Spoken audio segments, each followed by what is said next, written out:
Hi, this is Stephanie Stock from Ohio Advocates for Medical Freedom. We're talking today with people who have lost their jobs, healthcare professionals in particular, for declining a flu vaccine in the workplace. Jen Drabik was an exercise physiologist working in a hospital when she turned in a medical exemption for the annual flu shot. Her personal physician felt that the influenza vaccine would be detrimental to her health, but someone at the hospital, I assume committee or the board, decided that that was going to be overridden in their opinion, and they declined her exemption. Because Jen was not willing to risk her health and possibly her life, she was terminated. Jen, how long had you worked at your job before this happened?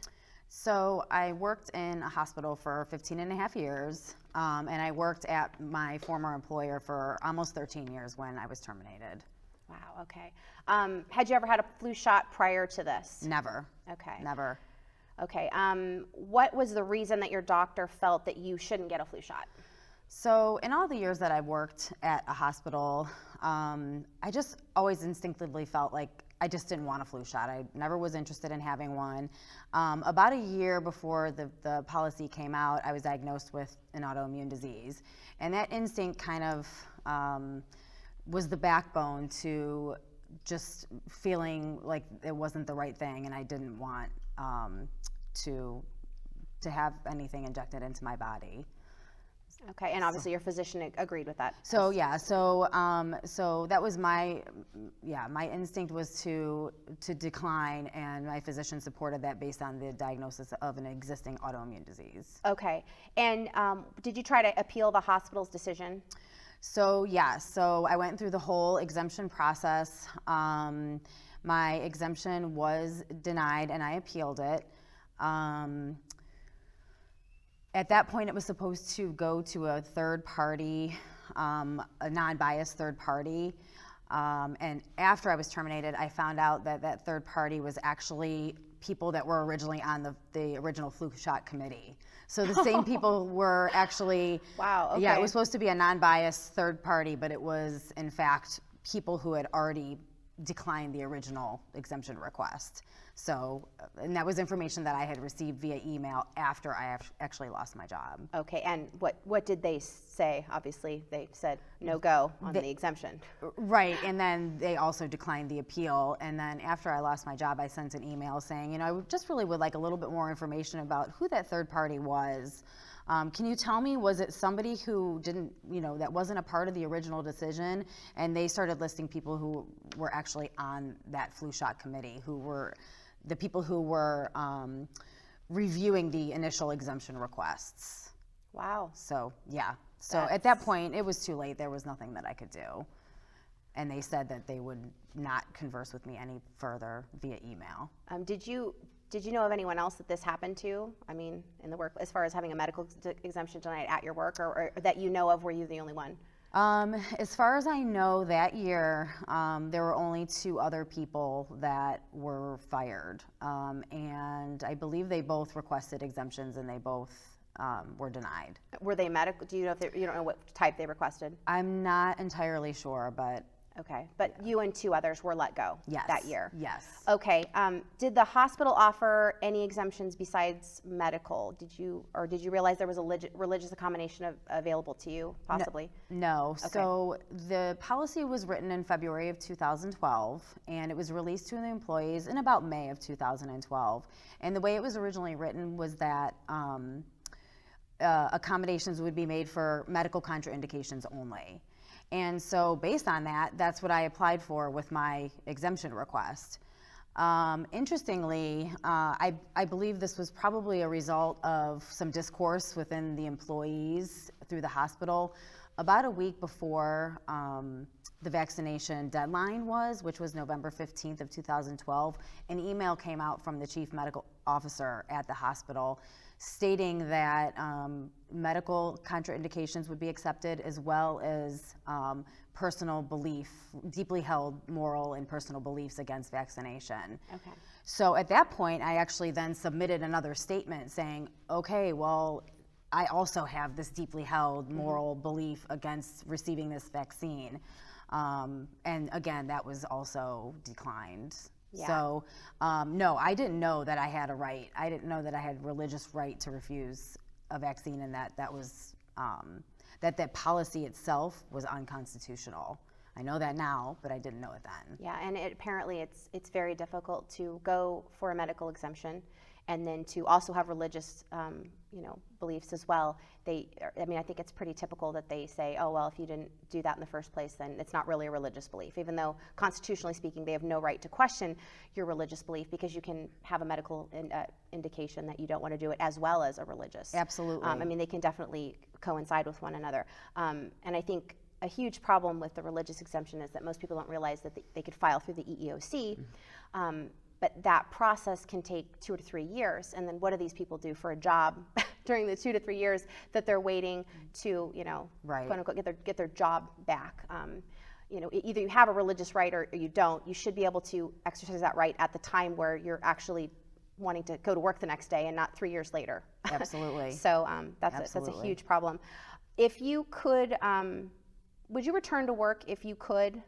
What have you been doing since you lost your job? So I think about this a lot, and it's a complex question for me, because my job as an exercise physiologist was to work with people who had heart disease. It was a secondary prevention program, and we did a lot of teaching. And I've changed as a person, and some of the beliefs and the things that I've learned since I've lost my job. That being said, it was my career, and had I left it of my own volition, that would be one thing, but this was, I felt strong-armed into making a decision. Did I want to have this vaccine that, injected into my body to keep my job, or was I going to choose to leave? And so that doesn't feel good. That never feels good, to be forced and bullied into making a decision to leave your career that way. Yeah, I miss working with patients. I miss working in a professional situation. I loved working with doctors. I had a really great, coworker situation. So yeah, I would probably still be at that job. Absolutely. Yeah, and I think that's a real concern, is how many good people are we losing? We're losing therapists, we're losing doctors, we're losing nurses. These are intelligent people, people that were willing to, maybe in some cases, research vaccines, look at it, try to make an informed decision. They're helping people on a daily basis with making decisions medically, right? Because that's their profession. They're helping others to make, informed medical decisions, and yet in the workplace they're not allowed to make them for themselves. The irony of that is unbelievable. Well, yeah, are you a patient or are you a worker, and where do you draw the line? Right. Where do you draw the line? If you're forcing me to have a medical procedure, am I a patient, or am I just a worker that you can do anything to? Right. And there was no informed consent. So there was informed consent involves, these are the benefits, these are the risks, you have the right to refuse. That's all what informed consent means.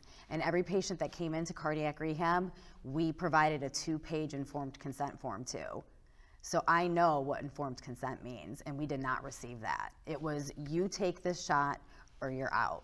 Yeah, and I don't know if you were aware at your work, did they have a form that they were asking employees to sign? A lot of hospitals and facilities are having them sign a form saying they won't hold the facility liable, and that they consent to a vaccine that, in fact, if they don't consent to, they lose their job. So how is that consent? So they're forcing, not only are they forcing you to take a flu shot, but they're forcing you to say, we consented to taking the flu shot that you're forcing on us. Did you know of anyone that, was that a policy at your hospital? Did you see a form like that going around, or not necessarily? I never got that far. Yeah, well. I never walked into that clinic to get that shot. They brought their cart to me one day. Wow. In rehab. And I said, no, thank you. I'm not going to take that. So. Wow. It's been a rough ride for a lot of healthcare employees. I know, I'm a PT assistant. Yep. And there's basically one place that I know of right now that I can even work, and I only have availability of, they can only have me see patients 1 day a week. So it's a financial struggle, and there are plenty of single moms out there, or anyone that needs to work for a dual income or what have you, and they don't have that opportunity available to them. Absolutely. Because, and they've gone to school, we put the time in, we got our degree, we paid the money for that. Some of us, you've been in there a long time too. I've been a PTA for 20 years now, right? And, this all just went into effect 6 years ago, Right. So Yep. what about before that? We didn't have the option to say, oh, should we go into this field? Nope. Because there's going to be a mandate that's coming down the pipeline, Nope. in 16 years. So we didn't Never have could have that. foreseen that. So, you can't, it's not like, a lot of times we'll go into legislator meetings and they'll say, well, you have the right to work somewhere else. Right. I mean, it's not that easy. It's not that easy. No. You can't be something for 20 years, have a family, especially if you're a single parent that you're trying to support, and somebody's telling you just go find another job with the same kind of pay that you're getting, with the hours that you're getting. I mean, it's ludicrous. Right. It's not even feasible for No, most people. it's not. not. What do you do now? So I spent almost a year and a half not working, looking for a job. As you mentioned, it's hard to find another job. Number one, after you've been terminated from one. I had never been fired from a job in my life. Yeah. When this happened, I was 38. I had been working for, like I said, 15 and a half years. So that was the first time that something like that had ever happened to me. And obviously you feel really bad about that when you're the type of person who is a really dedicated worker and wants to go to work. And so number one, it's difficult to find a job when you've been terminated from one. Number two, it's difficult to find a job that doesn't have the same requirements. Other hospitals, Cleveland has plenty of them, but most with similar requirements for a flu vaccination. Right, and I think that's, the legislators really miss that. It's not like, you can work at this grocery store or you can go somewhere else and, go to this other, no, not if all the grocery stores require the same thing. This is the disconnect there. Where else do you go? There's nowhere else to go. Right. You're in healthcare, if it's a mandate in healthcare, there is nowhere. So do I go get a waitressing job? What do I do? Right. And how do I feed my family? Right. So it's time. There's 13 other states that have exemption rights for employees. There is no evidence that there's any increase in flu deaths in those states. There's certainly no mass graves in those states during flu season. So this is a non-issue. If it was an issue, that would have been brought to the forefront. So if it works in 13 other states, it can certainly work in Ohio. I would like to ask you maybe one more question, if that's okay. How did losing your job affect you on a personal level? So I was raised by a single mom, and we didn't have a whole lot growing up, but I did have the opportunity to go to college, and I worked hard, and I put myself through school, and I earned a master's degree. Spent a lot of time paying off loans in the following years, but I had a job. So never in a million years could I imagine, fast forward 15 years from graduating, from getting my master's degree, that I would lose my job over a flu shot. It has had a financial impact, obviously, on our family. I had a good salary. I had great health care benefits. So that has been an adjustment. And there's also been an emotional fallout as well. I mean, being an exercise physiologist is part of who I define myself as.